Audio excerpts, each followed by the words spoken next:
There is a particular silence that follows the moment. Someone finally stops chasing you.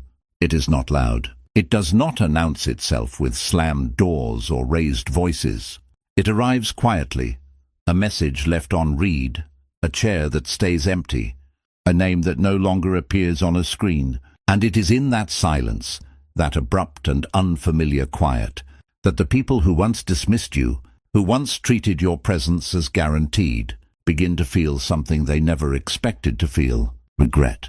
Not because you punished them, not because you screamed or begged or demanded to be seen, but because you simply stopped. You became still. You became whole without them, and there is nothing on this earth more disorienting to a person who took you for granted than watching you walk away complete. Today we are going to walk through 9 attitudes, ancient, unshaken, deeply stoic in their architecture, that do not seek revenge, do not seek attention, and do not seek to make anyone suffer.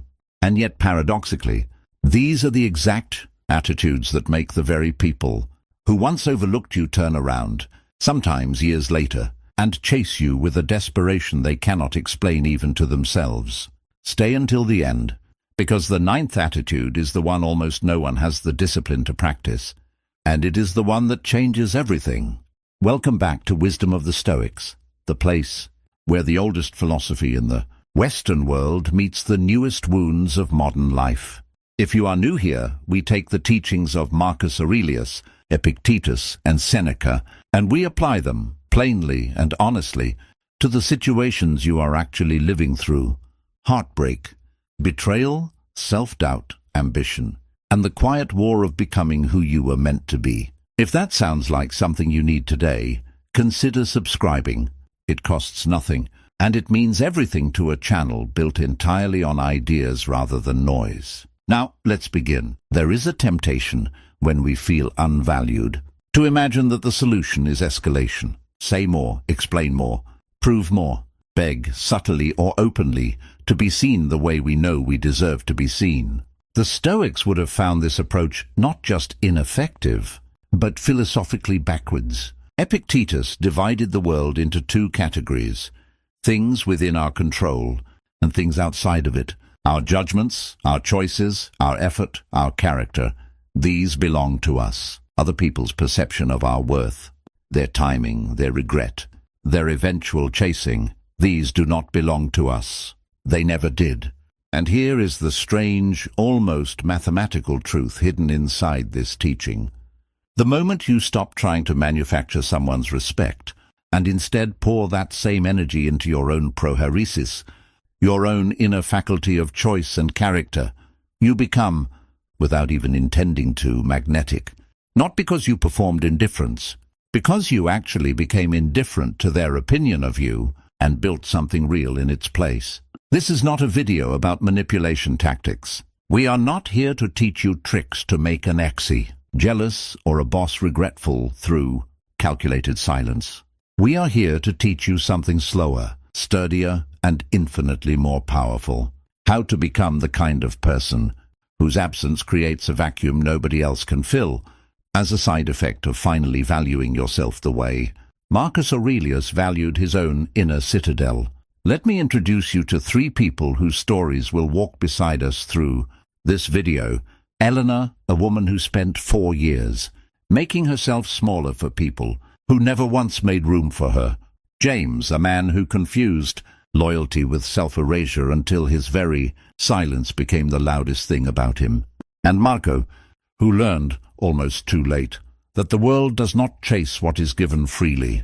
It chases what it senses it might lose. Their stories are composites, but I promise you, you will recognize yourself in at least one of them before this video ends. Let's begin with attitude number 1. Attitude number 1. The stillness of unexplained silence. Eleanor had a habit for years of narrating her own worth. In group chats, in family dinners, in relationships, she would explain, defend, and clarify herself constantly, as though her value were a court case that needed constant relitigation. "I just don't want you to think I'm being difficult," she'd say. "I just want to explain why I felt hurt. I just need you to understand where I'm coming from. Marcus Aurelius wrote something in his private notebook, never intended for publication, that cuts directly against this instinct. He reminded himself again and again that he did not need to explain his reasoning to those who would not listen with good faith. "If it is not right, do not do it," he wrote. "If it is not true, do not say it." Notice what is absent from that instruction. There is no clause about convincing anyone else of your rightness. The Stoic obligation is to align with truth and virtue internally. It is not to win the argument externally. Elena's turning point came on an ordinary Tuesday. A friend, one she had bent over backward for repeatedly, cancelled on her for the fourth consecutive time, this time for something trivial. In the past, Elena would have sent a paragraph. She would have explained how it made her feel, cited the pattern, asked for change. This time she typed one sentence, "No worries," and then she put the phone down and did not pick it up again that night. No confrontation, no lecture, no performance of hurt feelings designed to extract an apology. Just stillness. Here is what almost nobody expects. Unexplained silence is disorienting to people who are used to being chased. When you stop narrating your hurt, stop justifying your boundaries, stop performing the emotional labor of managing someone else's guilt, you remove their ability to argue with you, because there is nothing being offered for them to argue against. Silence cannot be debated. It can only be sat with, and sitting with silence is deeply uncomfortable for anyone who has grown accustomed to your explanations functioning as reassurance that they haven't actually lost anything. This is not coldness, it is apatheia, the Stoic term often mistranslated as apathy, but which really describes freedom from being driven by disordered, reactive passion. You are not suppressing emotion, you are simply refusing to let your emotion become a performance staged for someone else's benefit. Within 3 weeks, that same friend who had cancelled on Elena 4 times began reaching out first. Small things at first. A text checking in, an invitation to coffee. Elena hadn't done anything except stop doing what she used to do. And that absence was, ironically, the loudest message she had ever sent. If you have ever caught yourself over-explaining a boundary, drop a comment below with the word stillness. I want to know how many of you recognize this pattern in yourselves, because I suspect it's more of you than you think. Attitude number 2, the refusal to compete for a seat at the table. James spent the better part of his 20s trying to earn permanent membership in circles that only ever offered him conditional access. A friend group that included him when convenient. A romantic partner who kept him in a strange orbit, never fully committed, never fully released. A workplace that praised his contributions in private and forgot to mention his name in public. James's mistake, and it is one of the most common mistakes a person can make, was believing that if he simply worked harder at being valuable, the conditional access would eventually convert into unconditional belonging. Seneca warned against exactly this miscalculation in his letters to Lucilius. He observed that some men spend their entire lives preparing to live, arranging every circumstance in hopes that someday, once enough conditions are met, they will finally be at peace, finally be respected, finally be enough.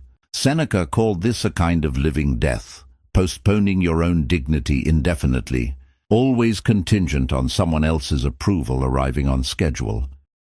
The turn for James came during a work project.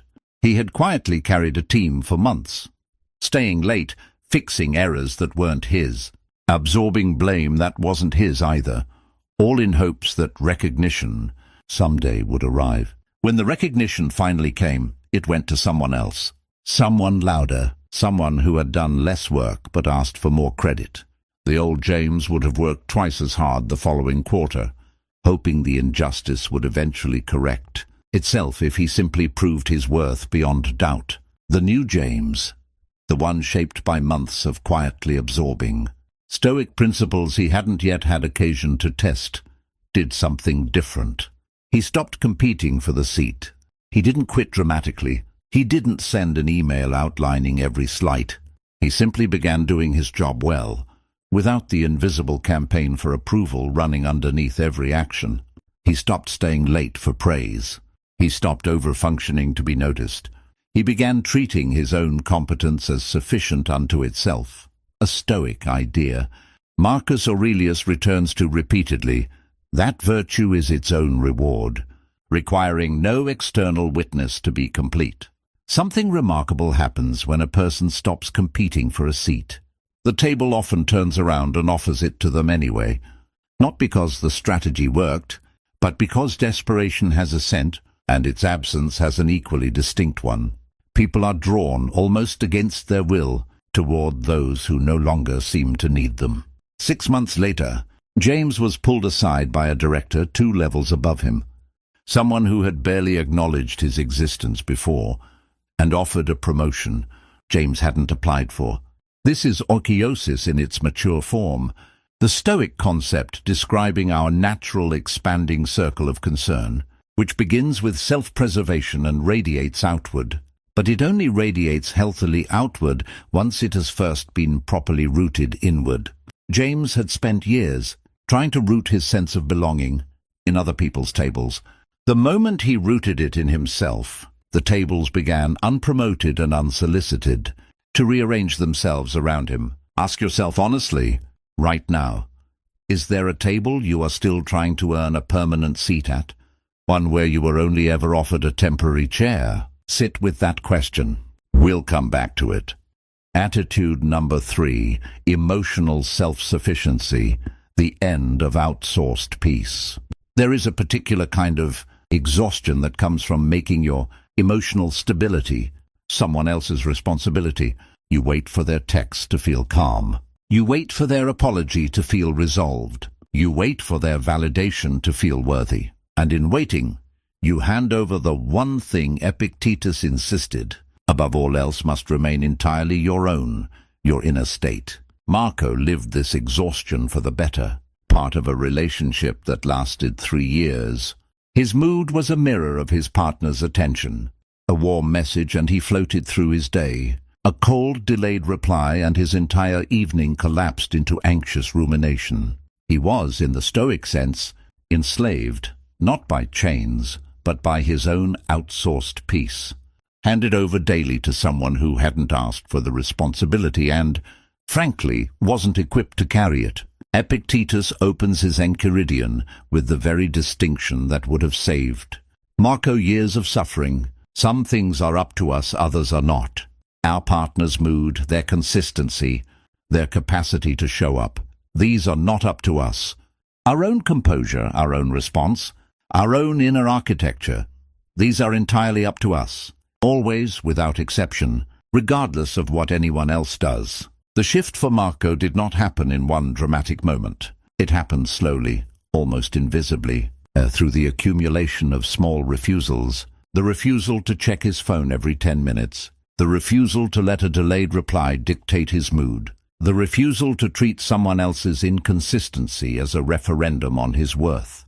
He began building, brick by brick, as Marcus Aurelius describes constructing the inner citadel, a fortress within himself that outside weather could no longer flood.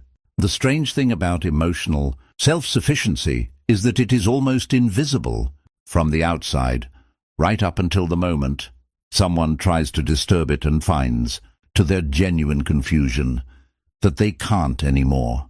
Marco's partner, who had grown comfortable with the certainty that her moods controlled his, began to notice a man who no longer collapsed when she withdrew, a man whose warmth toward her hadn't disappeared, but whose peace no longer depended on her supplying it. This unsettled her more than any argument ever could have. People who have grown used to controlling your emotional weather system experience something close to panic. When they realize the climate inside you has changed on its own, without their permission and without their assistance. She began for the first time in the relationship initiating repair, not because Marco demanded it, because the absence of his old dependency revealed uncomfortably how much of the relationship's imbalance had been resting on it. Attitude number 4. The quiet, ruthless investment in your own growth. This is not a manipulation tactic. Marco did not build his inner citadel in order to provoke this reaction. He built it because Epictetus is right. Your peace should never be a hostage to someone else's schedule of attention. The chasing that sometimes follows is simply what happens when a person realizes the hostage has walked free, on their own terms, requiring no ransom paid by anyone. If any part of this attitude describes a relationship you're in right now, take 30 seconds and really consider. Whose hands is your peace currently sitting in? Type "mine" in the comments if you're ready to take it back. Attitude number 4. The quiet, ruthless investment in your own growth.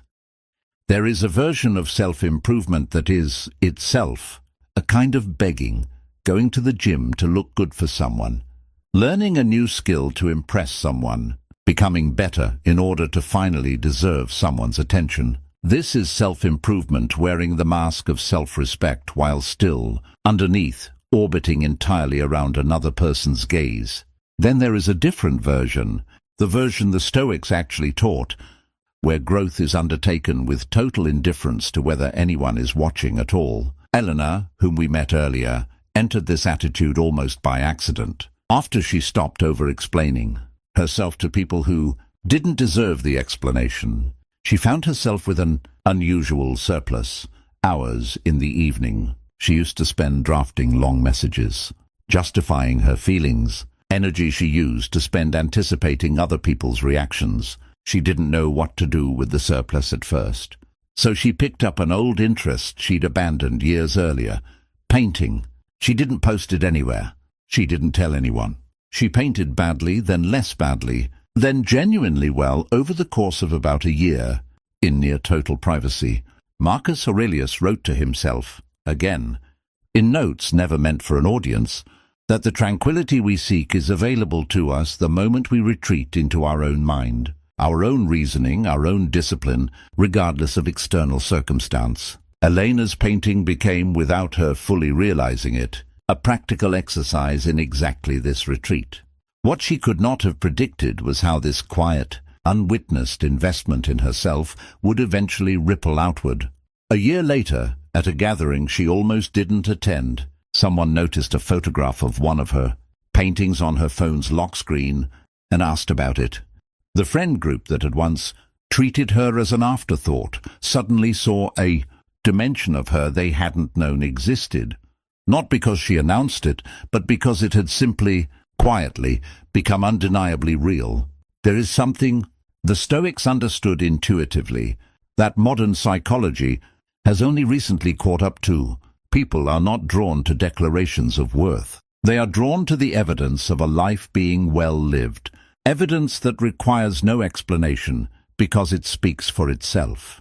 When you invest ruthlessly and quietly in your own growth, not to prove anything to anyone, but because Marcus Aurelius reminds us that our remaining time is genuinely, uncomfortably limited and wasting it waiting for others. Approval is its own tragedy. You generate a kind of gravity. People who once overlooked you begin, almost helplessly, to notice the orbit shifting. This is memento mori in practical form. Remembering that your time is finite is not meant to produce despair. It is meant to redirect your energy away from the exhausting project of being chosen by others and toward the sturdier project of becoming someone worth choosing, first and primarily, for yourself. Before we continue to Attitude 5, I want to ask you something honestly. If you've made it this far, you're clearly someone who takes their own growth seriously, and that already puts you ahead of most people who will never do the quiet work required to become the kind of person others regret losing. If this video is resonating with you, hit the like button now. It genuinely helps this channel reach more people who need to hear these ideas, and it costs you nothing but a second of your time. And if you haven't yet subscribed, consider joining the small but growing community of people here who are choosing philosophy over impulsivity and character over chaos. Now, let's continue, because Attitude 5 is where things get uncomfortable for anyone who is ever confused. Peacekeeping with self-abandonment. Attitude number 5, the end of peacekeeping at your own expense. James's story returns here in a different chapter of his life. Long before the workplace incident, James had been, by his own admission, a chronic peacekeeper. In every disagreement, he was the one who apologized first, even when he hadn't been wrong. In every group decision, he was the one who deferred, even when his preference had been reasonable. He believed, quietly and without ever examining the belief closely, that keeping the peace was the same thing as being good. Epictetus would have gently corrected this belief. He taught that virtue requires the courage to speak truthfully and act rightly, even when doing so disturbs a false peace, a peace that was never real to begin with. Only a truce maintained by one person's constant self-erasure. A peace purchased at the price of your own dignity is not peace. It is a slow, ongoing surrender. The moment that cracked this pattern for James was small, almost embarrassingly so. A friend suggested in front of others that James's opinion on a shared project didn't really matter that much, since he wasn't really the creative type. The old James would have laughed it off, agreed even, to keep the room comfortable. The new James, the one who had begun slowly to internalize the Stoic distinction between what is and isn't within his control, said simply, "I disagree, and I'd like to be included in that decision." No raised voice, no dramatic confrontation, just a plain, undefended assertion of his own standing. The room went quiet. For a moment, the particular quiet that follows when someone stops performing smallness. And something shifted. Not immediately, not dramatically, but unmistakably. People who had grown used to James absorbing every slight without resistance began, slowly, to treat him with a degree of consideration they hadn't extended before. Not because he demanded respect, but because he stopped rehearsing its absence.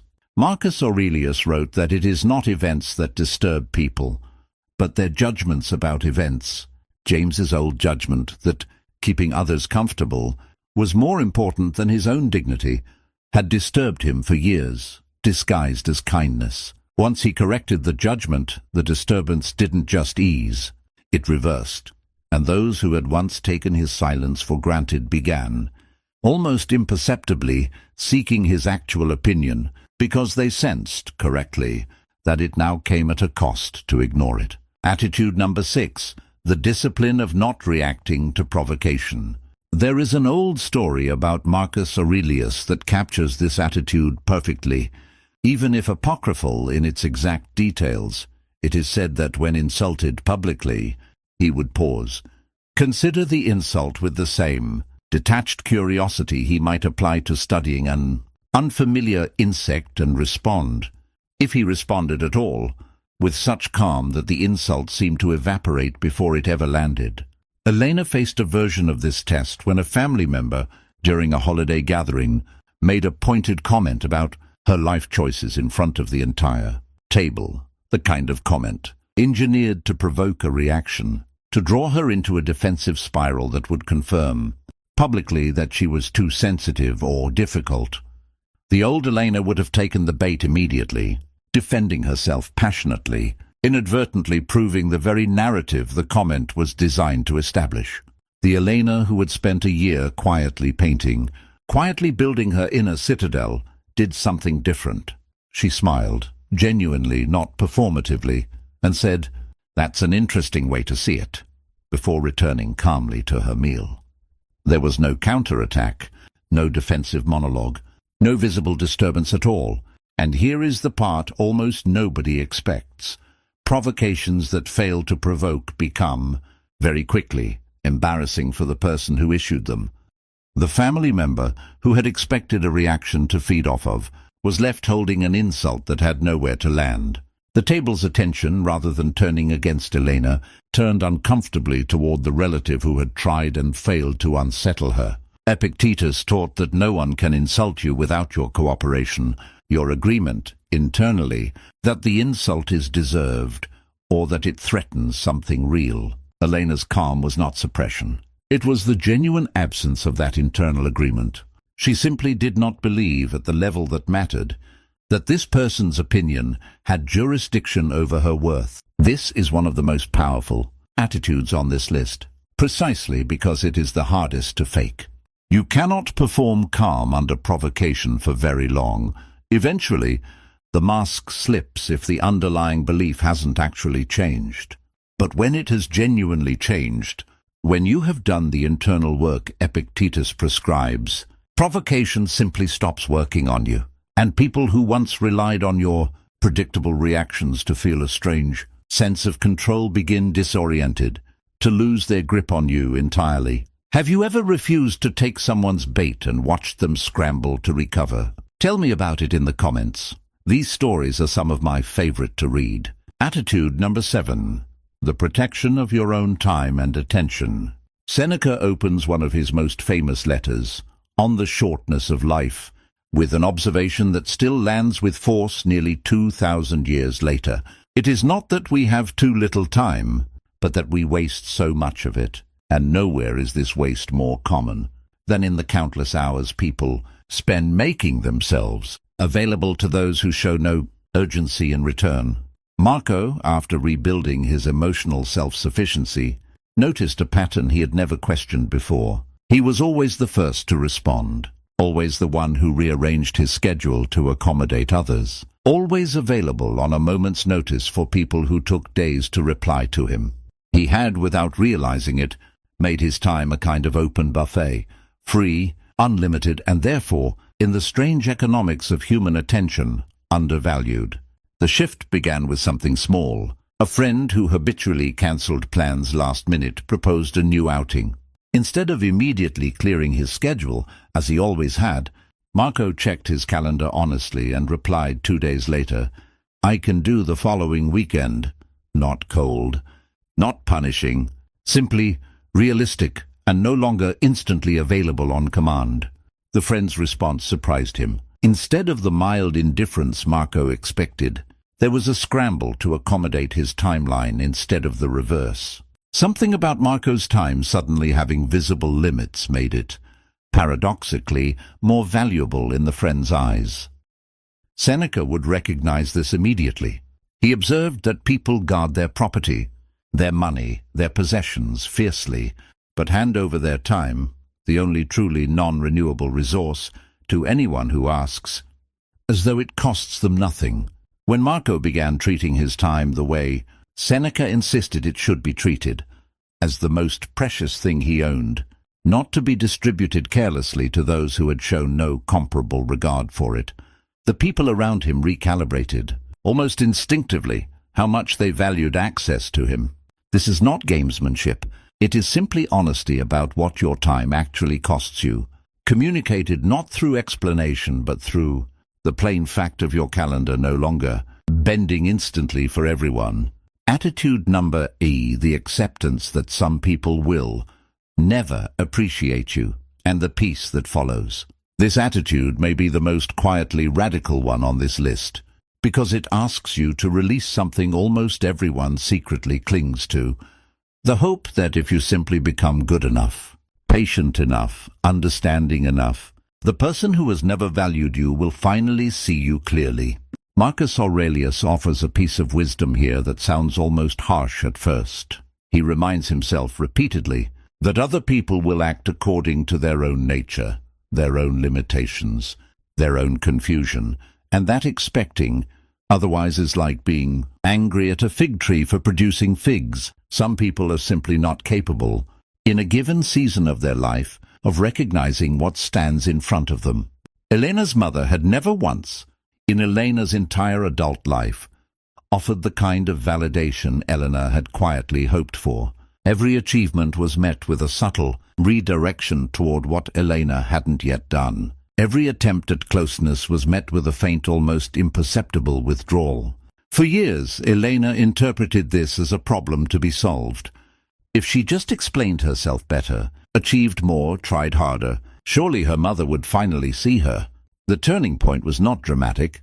It was Elena one evening, quietly accepting a truth she had spent years avoiding.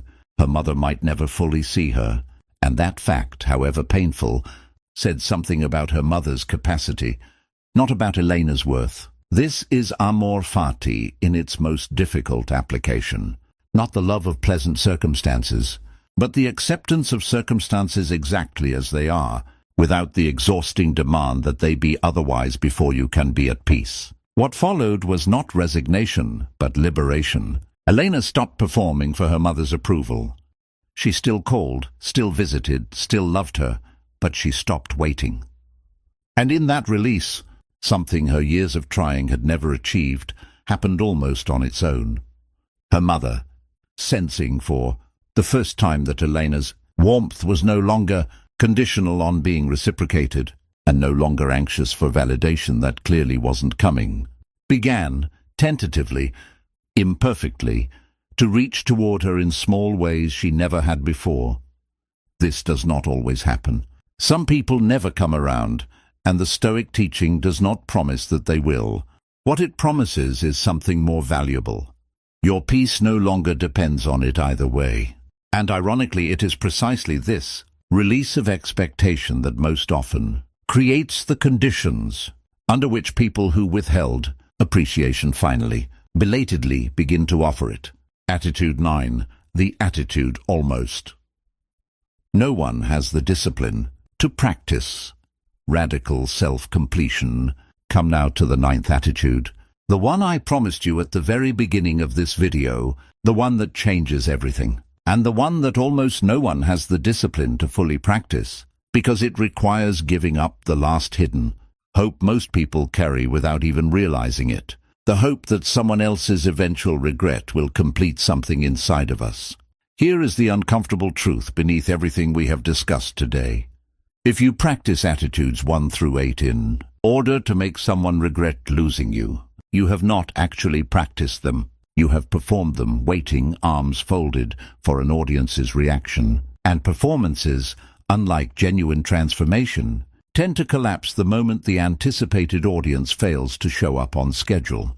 The 9th attitude is this: becoming so genuinely, thoroughly complete within yourself that whether anyone ever comes back, whether anyone ever regrets anything at all, ceases to matter to your sense of peace. Marco reached this point roughly 2 years after his relationship ended, the relationship where he had once outsourced his entire emotional weather system to someone else's attention. He had done all the work, built his inner citadel, protected his time, refused provocation, accepted what he could not control. And then, one afternoon, his former partner reached out. The chasing that so many people quietly hope for eventually arrived, an earnest message expressing regret, wanting to reconnect. And Marco felt something surprisingly quiet. Not triumph, not vindication, not even much urgency to respond quickly. He noticed, with a kind of calm curiosity Epictetus would have recognized immediately, that the message which once would have consumed his entire week now simply existed as information, interesting, but no longer load-bearing for his sense of self. This is the final, hardest teaching of Stoicism as applied to being undervalued. The goal was never to be chased. The goal was to become a person for whom being chased or not chased carries the same fundamental weight, because your worth was never actually up for debate to begin with, and it was certainly never something another person's attention could confer or withdraw. Marco did eventually respond, kindly and honestly, and they had a conversation, one conducted from a place of genuine wholeness rather than hidden hope. What happened afterward matters far less than what had already happened. Before that message arrived, Marco had already, quietly, completely, come home to himself. This is the paradox the entire video has been circling. The people who most reliably make others regret losing them are precisely the people who have stopped needing that regret to feel whole. The chasing, when it comes to a door that is no longer waiting to be opened. And that, more than any strategy or clever silence, is what makes it undeniable. Let's return for a moment to where we began. That quiet corridor, that single candle flame, that particular silence that follows when someone finally stops chasing. Elena, James, and Marco each walked through that silence in their own way. Elena learning that her stillness needed no explanation. James learning that a seat at someone else's table was never worth earning through self-erasure. Marco learning that his peace was never anyone else's to hold, and that even regret, when it finally arrived, could not shake a foundation that no longer depended on it. None of them set out to make anyone chase them. That was never the point, and if it becomes your point, you will find these attitudes strangely resistant to being used as tools, because they only work, truly work, when they stop being strategies and become simply who you are. Marcus Aurelius wrote, near the end of his private meditations, something that feels like the truest closing thought we could offer here. That very little is needed to make a happy life. It is all within yourself, in your way of thinking, not in someone else's eventual regret, not in their belated chasing, in your own way of thinking, available to you the moment you choose to claim it. The people who didn't value you may come back. They may not. Both outcomes can coexist peacefully with a life that has already, quietly, become whole without their permission. If even one of these 9 attitudes struck something in you today, I'd genuinely love to know which one in the comments below, not for the algorithm, though it does help, but because this community has become one of the most thoughtful spaces on this platform, and your reflections often teach the rest of us as much as the videos do. If this video gave you something to sit with, consider subscribing to Wisdom of the Stoics. We release new explorations of ancient philosophy applied to modern struggles regularly, and there is a good chance the next one will speak directly to whatever you're carrying right now. And if you know someone who has been quietly shrinking themselves for people who never deserved that sacrifice, share this with them. Sometimes the kindest thing you can hand someone is not advice, but permission. Permission to finally stop chasing and start becoming complete. Until next time, walk your path with dignity. Guard your peace like Marcus Aurelius guarded his. And remember, you were never required to earn a place that was only ever yours to claim.